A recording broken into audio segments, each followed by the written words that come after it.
The summer of 1876 was difficult for the expanding American nation. The financial crisis that had gripped the country since 1873 continued to cripple the economy. President Grant battled a firestorm of corruption in his administration.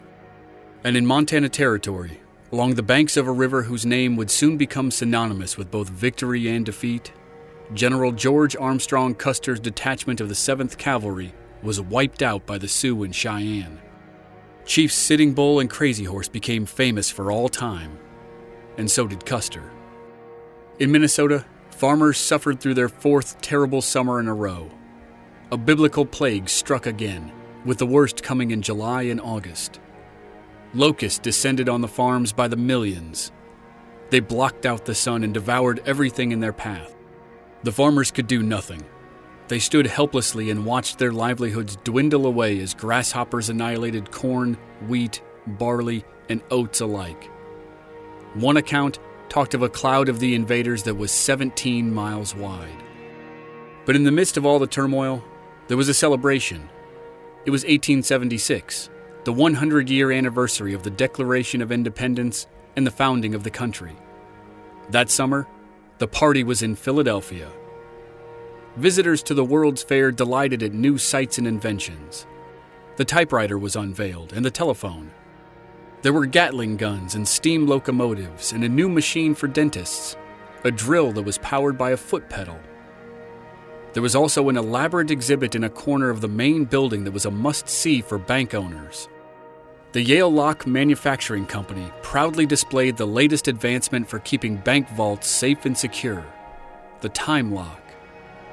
Bank managers could now lock the vault at the end of the day and walk away with the security of knowing it would be impossible to open until the appointed hour the following day. The First National Bank of Northfield, Minnesota, received its time lock in late August, right around the time 8 men from Missouri stepped off the train in Minneapolis. The staff of the First National took turns traveling to Philadelphia throughout the summer and fall of 1876, and on September 4th, it was George Phillips' turn. The cashier was eager to see the full time lock display at the fair, even though his bank already had its purchase. But his vacation was cut short when he received an urgent telegram 3 days later. The bank had been robbed. There was an epic gunfight in the middle of town. Multiple people were dead and wounded. All hell had broken loose in Northfield.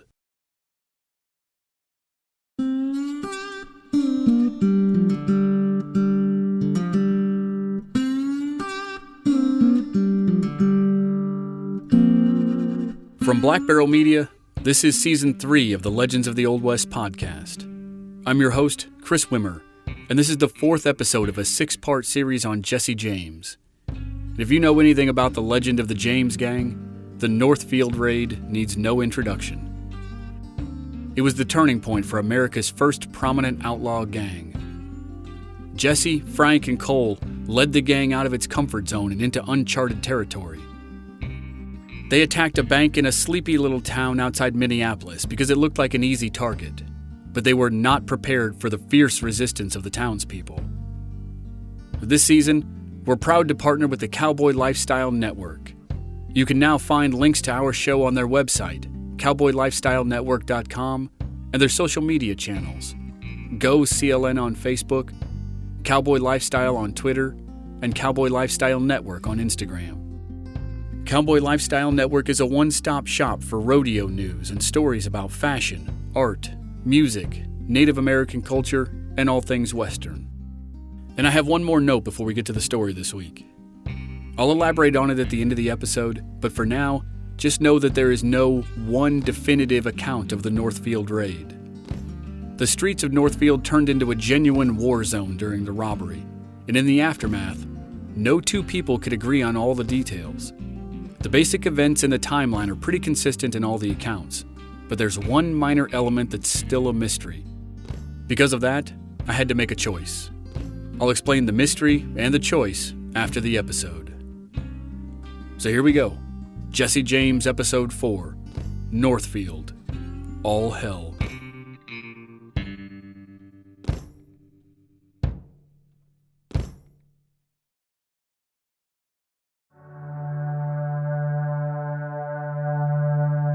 After just 2 weeks in New Orleans, Union General Benjamin Butler was fed up. His men had been harassed constantly. The men of New Orleans were bad, but the women were worse. They cursed and insulted the Union troops and spat on them wherever they went. It was May of 1862, and Admiral David Farragut had captured New Orleans for the Union just a couple weeks earlier. Now, General Butler and his troops were in command of the city, and they were having a tough time. The troops could rough up the male antagonists, but they weren't sure how to handle the women. Butler cracked down as much as he could, and in short order, the people of New Orleans began calling him the Beast. Now, as Beast Ben Butler and Admiral Farragut walked down a street in the French Quarter, a woman leaned over a balcony and dumped her chamber pot on Farragut's head. That was the last straw for Butler.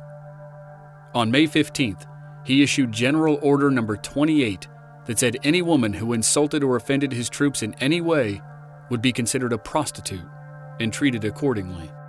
The people of New Orleans howled in anger, but the abuse of the Union soldiers stopped. Toward the end of the war, Butler and his unit participated in the siege of Petersburg, where he commanded a courageous brigadier general named Adelbert Ames, a man who had flown up the ranks during the Civil War. Ames was from Maine and began his career as a second lieutenant in the U.S. artillery. In the first battle of the war, Bull Run, he was seriously wounded but refused to leave his guns. By the end of the war, he was a brigadier general, and 30 years later, he was awarded the Medal of Honor for his actions at Bull Run. After the war, Butler and Ames went into politics. Butler went to Congress, and Ames became the provisional governor of Mississippi. He later became the military commander of the district that included Mississippi and Arkansas. And in 1870, Ames married Butler's daughter Blanche. As Ames navigated the world of national politics, he also invested in businesses with his father and brother.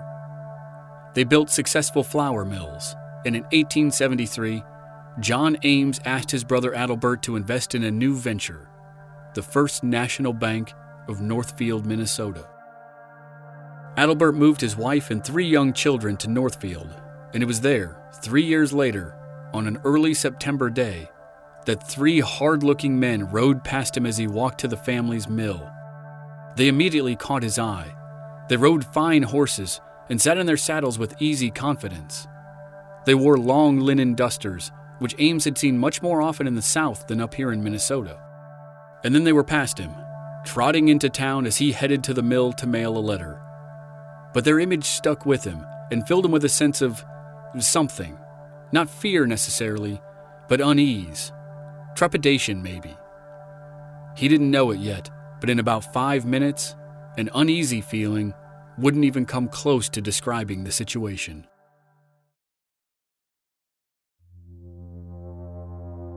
Two weeks earlier, Clay County, Missouri. The James Younger gang tried to figure out its next move after the arrest of Hobbs Carey. Carey had been caught after the Rocky Cut train robbery and had given a full confession to the police, including the names of his fellow bandits. And it was all printed in the newspapers. Now he sat in jail in Booneville, Missouri, while posses scoured the state looking for the rest of the outlaws. In his cell, Carey received letters from his former pals. Each one threatened to kill him the minute he got out of jail and was marked with a cross of blood at the top. The gang wanted revenge, but they weren't fools. Jesse proposed a trip to Minnesota. They needed to get out of Missouri for a while, and Minnesota might provide some easy scores. Plus, St. Paul was the new residence of Samuel Hardwick, one of the 2 men in Clay County who were directly involved in the attack on the James farm. Jesse had already killed the other man, Daniel Askew. If they went to Minnesota, they could rob a northern bank, which might pull some of the heat out of Missouri, and they could kill Hardwick. It was a 2-for-1 deal. Bob Younger and Jesse were close friends, so Bob was on board with the Minnesota plan immediately. Cole Younger was not. He argued against it, but in the end, he went along anyway.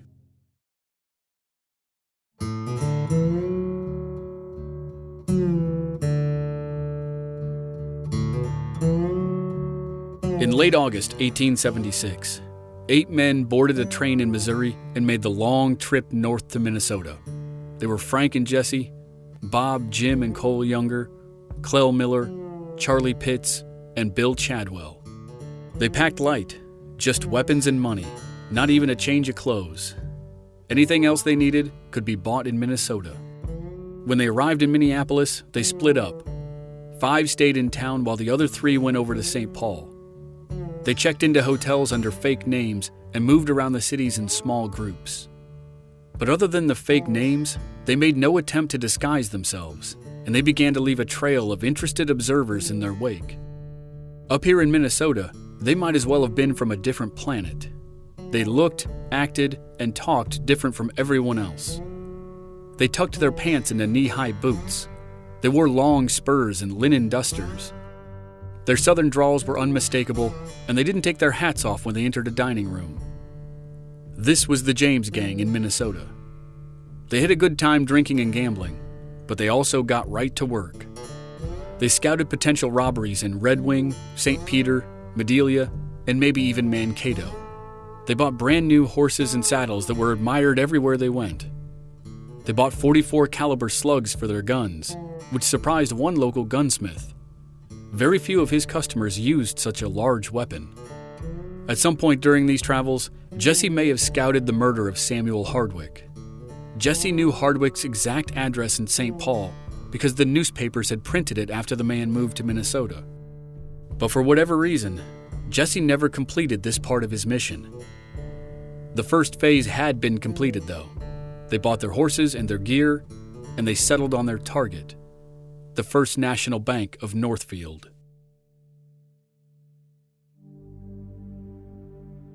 Northfield was a town of 2,000 people on the Cannon River, 39 miles south of St. Paul. It had only one bank, the First National, which meant all the town's money would be in one place. Supposedly, it also had $75,000 worth of investments from former Union generals Adelbert Ames and Benjamin Butler. And luckily for the outlaws, they stumbled across a newspaper article that informed the public of the new security measures at the bank. 2 new heavy doors had been added to the vault, as well as a new safe with a time lock. Yep, the gang knew all about the time lock purchase, and with all those new precautions, they figured there must be plenty of valuables inside. Jesse and Clell Miller spent 2 days investigating Northfield. At one point, they stopped a man and asked about the people who lived there. Were they peaceful, law-abiding citizens? "Why, yes, of course they are," the man responded. And that settled it. The town would be easy pickings.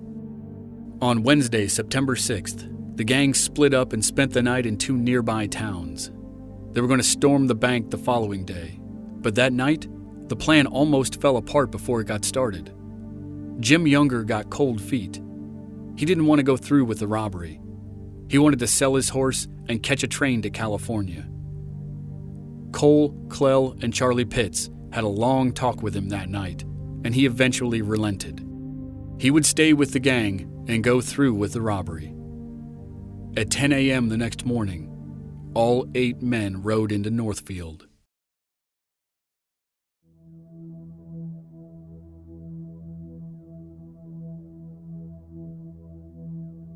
Thursday, September 7th, Northfield, Minnesota.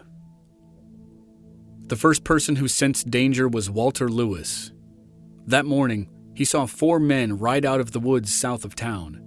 They wore hard expressions and linen dusters. They trotted up Division Street. 2 of them hitched their horses in front of the bank. The other 2 continued up the street and turned into the town square where they stopped at a saloon. Walter Lewis hurried up to a store owner and said something didn't seem right about those men. The owner shadowed them down the sidewalk and agreed they looked suspicious. He grabbed the former police chief and alerted him to the strangers. The former chief said he knew all about the men. They'd been in town a couple days. They were cattle buyers, and he told the store owner not to worry. The 2 strangers who stopped at the bank went inside briefly. They were greeted by 3 men instead of the usual 4. The bank's cashier, George Phillips, left a couple days ago to go visit the World's Fair in Philadelphia. That left Alonzo Bunker, the teller, 27 years old. Frank Wilcox, assistant bookkeeper, 27 years old but would turn 28 the next day. And Joseph Haywood, senior bookkeeper. Haywood was 39 years old. He was a shy man from New Hampshire with a heavy beard. He was a talented accountant who was the treasurer for the town of Northfield, the Young School of Carleton College, and the First National Bank.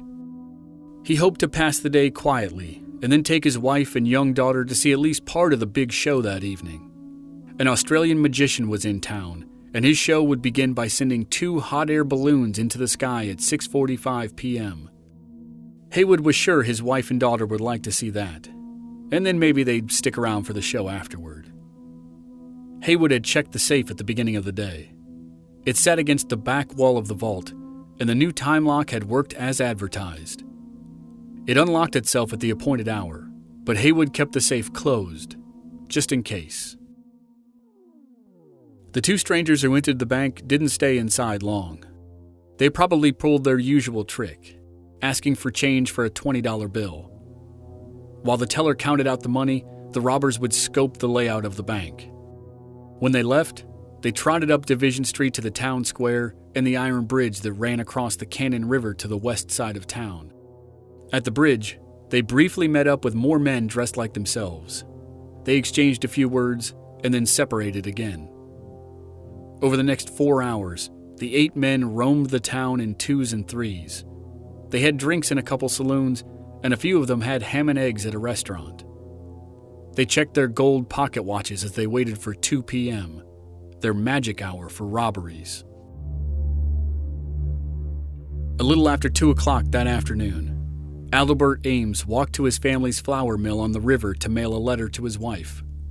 He strolled past the iron bridge and noted the 3 men in linen dusters who were trotting across it on fine horses. He didn't like the look of them, but he didn't raise an alarm. The men continued through the town square, passing a couple hardware stores, a dry goods store, and a general store as they headed for Division Street. J.S. Allen, who owned one of the hardware businesses, glanced out of his store as the 3 men in linen dusters rode past his windows. They looked like hard men, and he was immediately concerned. The 3 men turned onto Division Street. They stopped half a block later, in front of the First National Bank. Directly across Division Street from the bank, Henry Wheeler lounged in a chair outside his father's drugstore. He was 22 and home from the University of Michigan on a break. He watched the 3 men dismount in front of the bank. Frank James, Bob Younger, and Charlie Pitts tied their horses to the hitching rail in front of the bank. 2 of them ambled back up the street toward the town square. They paused near the general store and loitered near an outdoor staircase that ran up the side of the building. As Wheeler watched, the 2 men seemed to chat comfortably and casually. Wheeler had no way of knowing, but these 2 men were waiting for 2 of their friends to follow them across the bridge. After a couple minutes, the men by the staircase spotted their companions. Cole Younger was alarmed as he and Clell Miller crossed the iron bridge to the town square. There were lots of people milling about. Frank, Bob, and Charlie were supposed to determine if the gang would actually go through with the robbery. They were the ones who were going to go into the bank, and if there were too many people in the area, they were supposed to abort. But as Cole and Miller crossed the square, they saw their friends dart around the corner to the bank. "They're going in," Miller said to Cole. "If they do, the alarm will be given as sure as there's a hell," Cole responded. J.S. Allen, the hardware store owner, watched these 2 new men ride through the square dressed like the 3 men he'd seen earlier. Now he knew something was going on. He was certain that the bank was about to be robbed. Henry Wheeler watched the 2 men on the corner walk back down the sidewalk and rejoin the 3rd man. He thought they must be cattlemen with those nice horses and new saddles. Most people in town just drove buggies or farm wagons. The 3 men who had hitched their horses in front of the bank now went inside.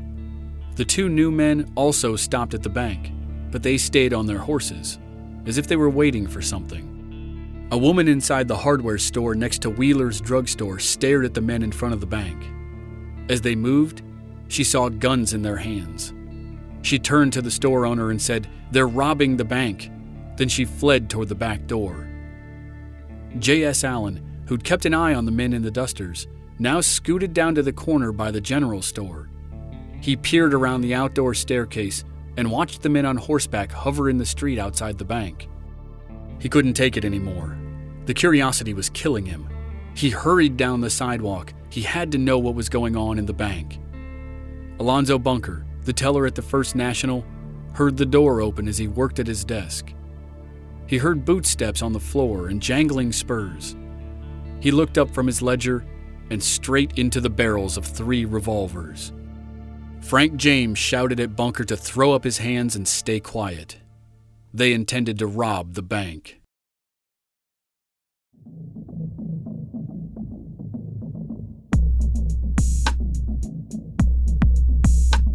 The 3 robbers jumped over the counter and screamed at the employees to get down on their knees. Frank Wilcox and Alonzo Bunker sank to the ground. Joseph Haywood was sitting in a chair, so he just stayed where he was. Bob Younger and Charlie Pitts searched them for weapons while Frank yelled at them to tell him who the cashier was. Haywood tried to explain the cashier wasn't there. He was in Philadelphia, but Frank wouldn't hear it. He leveled the gun at Haywood and growled at him to open the safe. Haywood didn't move. The outlaws left the bank door open and their shouts drifted out onto the sidewalk. Cole Younger and Clell Miller were the men on horseback outside. They became concerned about all the yelling. Cole hopped down from his horse and pretended to tighten the cinch on his saddle while he nervously scanned the area. J.S. Allen rushed down the sidewalk from the general store and had enough time to glance in the front window of the bank before Clell Miller grabbed him by the collar and spun him around. Miller rammed his gun into Allen's face and told him not to make a sound. Across the street, Henry Wheeler stood up from his chair. He took a couple steps toward the bank. He now recognized what was happening. He saw Miller threaten Allen, but then Allen twisted out of Miller's grip and sprinted back up the sidewalk. Wheeler shouted the first alarm to the town. Miller swung around and fired a shot over the young man's head. He yelled at Wheeler to get back or he'd kill him. Wheeler dove into his father's store. Allen raced around the corner of the general store and into the town square. He bellowed that the bank was being robbed. Get your guns. Cole jumped into his saddle and began firing up and down the street at anyone who moved. At the sounds of the gunshots, Jesse, Jim Younger, and Bill Chadwell leapt into action. They were stationed on their horses in the town square to cover the escape. They were supposed to ride through the streets, firing into the air and giving the rebel yell to scare everyone away. They did exactly that. They spurred their horses and screamed like banshees as they galloped toward the bank on Division Street. Allen ran into his hardware store and began handing guns to anyone who wanted one. Fat cats like Adelbert Ames and Benjamin Butler may have invested in the bank, but the townspeople were its depositors. If it got robbed, they would lose everything, and they were not going to let that happen. A farmer named Elias Stacy grabbed a shotgun from Allen and raced down to the corner. He leaned around the general store. He stuck the shotgun around the side of the outdoor staircase just as Clell Miller was scrambling up onto his horse. Stacy squeezed the trigger and blasted Miller. But the gun was loaded with birdshot, not buckshot. The force knocked Miller off his horse, and the pellets stung his face, but they didn't kill him. Cole whipped around and saw Miller in the dirt with blood trickling down his face. Miller climbed back into the saddle. Ansel Manning owned the hardware store right next to Allen's. He saw Jesse, Jim, and Bill ride past his store firing their weapons, but he thought it was some kind of promotional event for the magic show that night. Then he heard people shouting that the bank had been robbed. He grabbed a Remington rifle out of his front window and ran down to the corner. He joined Stacy near the staircase. When he peered around the side, he saw riderless horses standing outside the bank. He drew a bead on one and fired. Bob Younger's horse dropped dead in the street. Manning hopped back around the corner to reload his rifle, but it jammed. He rushed back to his store to fix it. Division Street was now an all-out battle. Jesse, Jim, Bill, Clell, and Cole spun their horses in all directions and fired at everyone. But at this point, they were still just trying to scare people, not kill them. They shattered glass windows and splintered door frames, but didn't hit anyone. They shouted and cursed at everyone to get back inside, but the opposite happened. A dentist who worked on the second floor of the general store building stepped out onto the outdoor staircase. A woman in his office said the shooting was an advertisement for an Indian show that night. But when he looked down at the men in the street, they cursed and fired a shot at him, so he wasn't sure about the woman's assessment.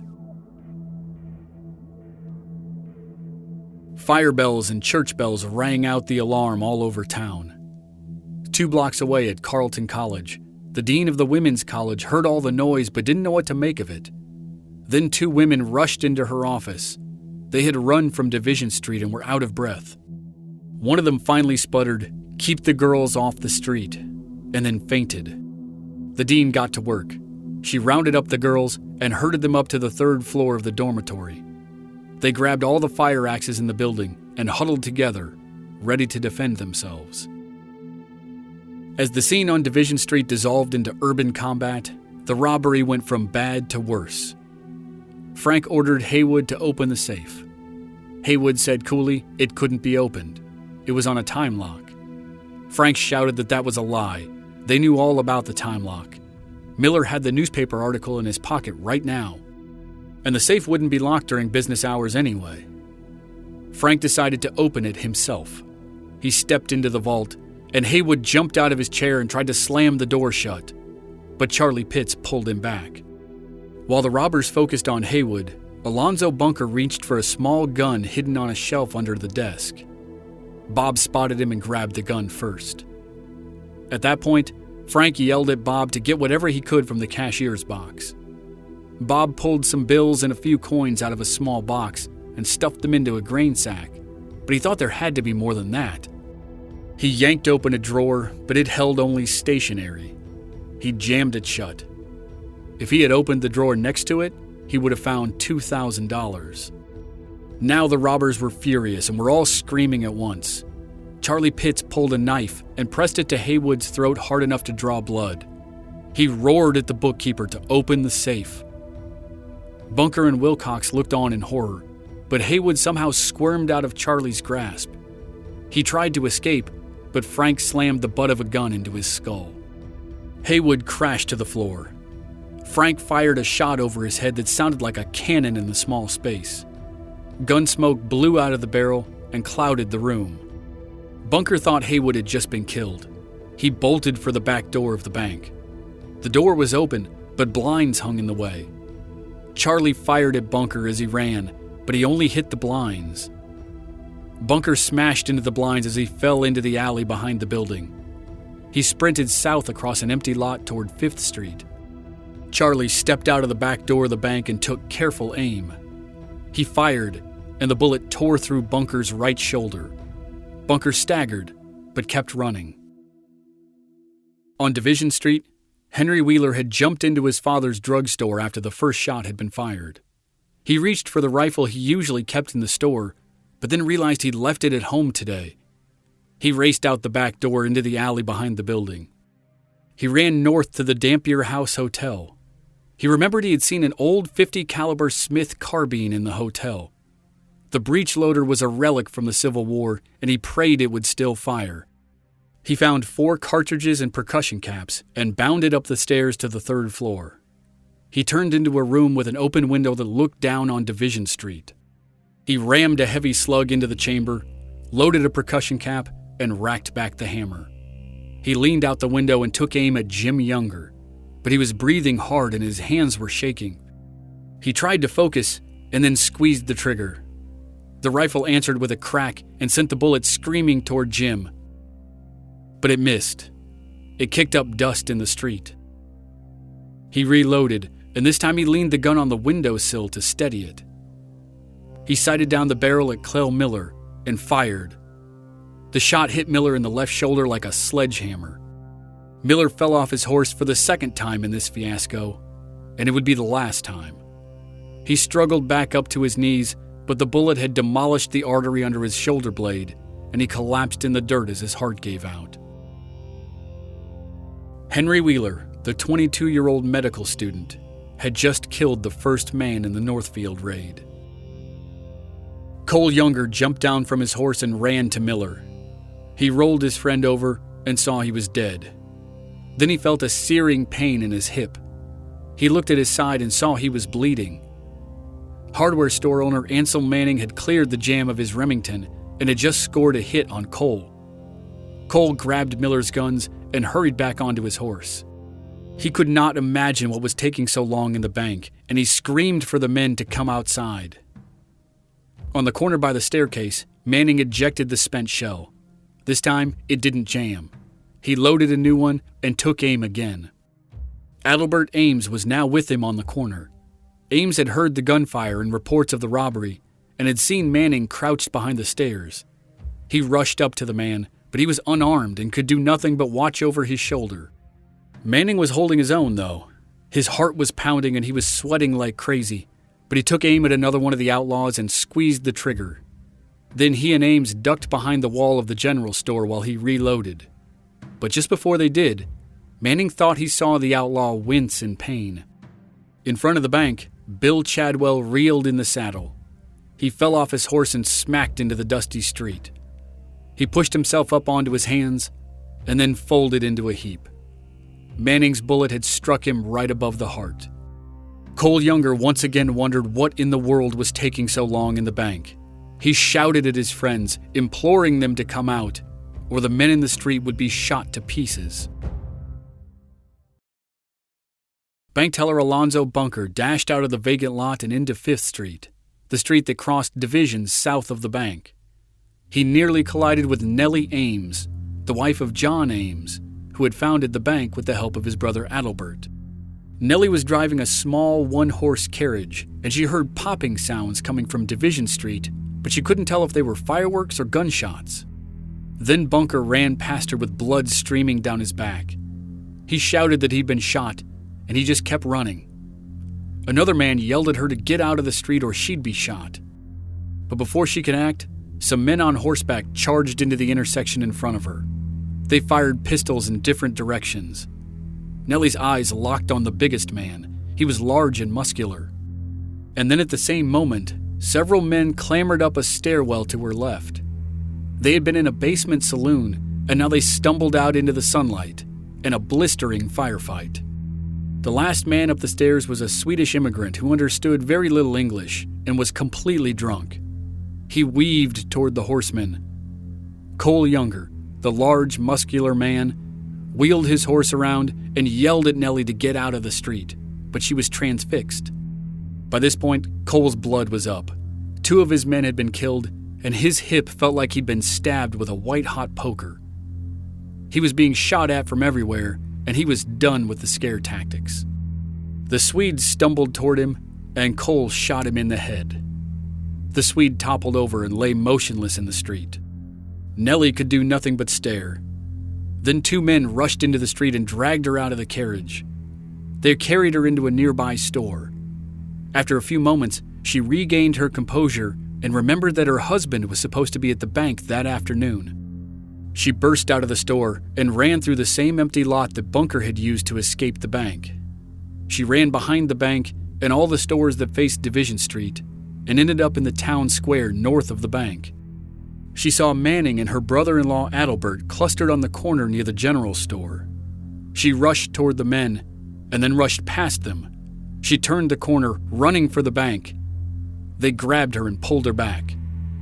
The battle still raged on Division Street, and she would have to wait to find out her husband's fate. Inside the bank, the robbers heard the panic in Cole Younger's voice when he shouted for them to come out, and they knew it was time to go. Bob and Charlie vaulted over the counter and hurried toward the front door. Frank was beyond furious at Joseph Haywood for refusing to open the safe. Jesse had said in one of his famous letters that if a man was damned fool enough to refuse to open the safe when he was covered with a pistol, he deserved to die. Frank made good on that threat. Before he jumped over the counter, he shot Joseph Haywood in the head. The bullet hit Haywood in the left temple and splashed his blood across the desk of the cashier, George Phillips. Frank Wilcox, Haywood's assistant, stood frozen in place. He was terrified beyond movement. Then Frank James hopped over the counter and ran for the front door. When Frank was gone, Wilcox broke his trance and raced out the back door, leaving the body of Joseph Haywood alone in the bank. Bob, Charlie, and Frank had not been able to appreciate the chaos on Division Street while they were inside dealing with the stubborn bank employees. When they ran outside, they discovered they were fully under attack. Bullets whistled past them from all angles. Jesse, Jim, and Cole galloped up and down the street, firing in every direction. The assault seemed to come from everywhere at once. Then Jim took a slug in the shoulder that sent him spinning, but he stayed on his horse. And now, in addition to the gunfire, rocks were whizzing past their heads. The former police chief, who had said not to worry about the men in the dusters, was unarmed when the fight began, so he and 2 other men hurled rocks at the robbers. As Bob Younger ran outside, he broke to the left and ran down the sidewalk toward Manning and Ames. Manning used the outdoor staircase for cover as he fired at the outlaws. Bob got close and then ducked behind a large wooden box that sat on the sidewalk. He and Manning bobbed and weaved as they fired at each other from their bases. Jagged wood chips flew through the air as the 2 men dueled. In the hotel across the street, Henry Wheeler had a better angle on Bob from his 3rd-floor window. He shifted his old Civil War rifle to take aim at Bob and fired his 3rd of 4 rounds. On the sidewalk, Bob jumped as Wheeler's bullet crashed into his right elbow. His gun hand was now useless. With his left hand, he grabbed the pistol out of his right and kept firing at Manning. Manning knew he couldn't win this way. He retreated back to the general store. He ran inside and hurried through the store. There was a side door near the back that opened onto Division Street. If Bob stayed where he was, Manning could pop out of the door and get the drop on him from behind. By now, Frank and Charlie were on their horses, and Bob was the only one on foot. He hurried back to the bank, his right arm hanging limp at his side. One of the outlaws pulled Bob up onto a horse behind him. Finally, the 6 surviving outlaws could escape this hellfire. They pointed their horses south and galloped down Division Street. In the general store, Manning started to pry open the side door, but then he heard something strange. Nothing.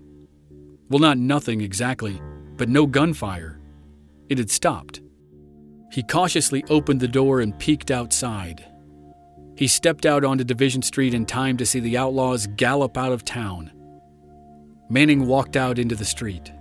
Shards of glass and splinters of wood littered the sidewalks. The buildings were pockmarked with bullet holes. The acrid stench of gun smoke filled the air. And 2 dead outlaws lay sprawled in the dust next to a dead horse. Down the street, the Swedish immigrant lay in the intersection, and only Frank Wilcox knew at this point that there was a body in the bank.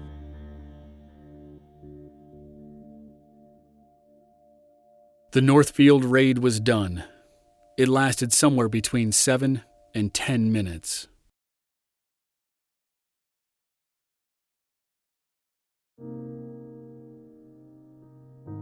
Alonzo Bunker's wife Nettie was a school teacher. She was in the middle of class with her children when a woman hurried into the classroom. The woman was sobbing. She whispered something in Nettie's ear, and then Nettie cried out, "My husband!" She slumped in her chair, but later she learned that her husband, who had been shot in the shoulder by Charlie Pitts, had survived his wound and would be okay. Joseph Haywood's wife Lizzie was not so fortunate. She was at home with a friend working on a dress when she learned that the bank had been attacked. She collapsed on her front lawn. The president of Carleton College drove her husband's body home in a carriage a short time later. When she learned he had stood strong in the faces of the robbers and refused to open the safe, she said, "I would not have had him do otherwise." The drunken Swede who had been shot by Cole Younger at the intersection of Division and 5th survived. For a while. Cole's aim was off, and the bullet sliced through the Swede's scalp on the right side of his head without actually piercing his skull. The man lay motionless on the ground for several minutes, but then he was able to get up under his own power. He went to the Cannon River and washed his wound. A doctor bandaged his head, and he appeared fine for a few hours. But the next day, his brain swelled due to the trauma. The following day, he fell into a coma. He died on September 11th, 4 days after the raid. His passing brought the death toll to 4, 2 citizens and 2 robbers. The other 6 bandits escaped, The 3 younger brothers were injured. Frank had been hit in the leg, and it appeared that only Jesse and Charlie made it out of town unharmed. But if the action in Northfield felt like a horror show to the outlaws, it was nothing compared to what was to come. Getting into Minnesota had been easy. Getting out would be excruciating. The manhunt that crossed hundreds of miles and left more dead and wounded in its wake is next time on the Legends of the Old West podcast.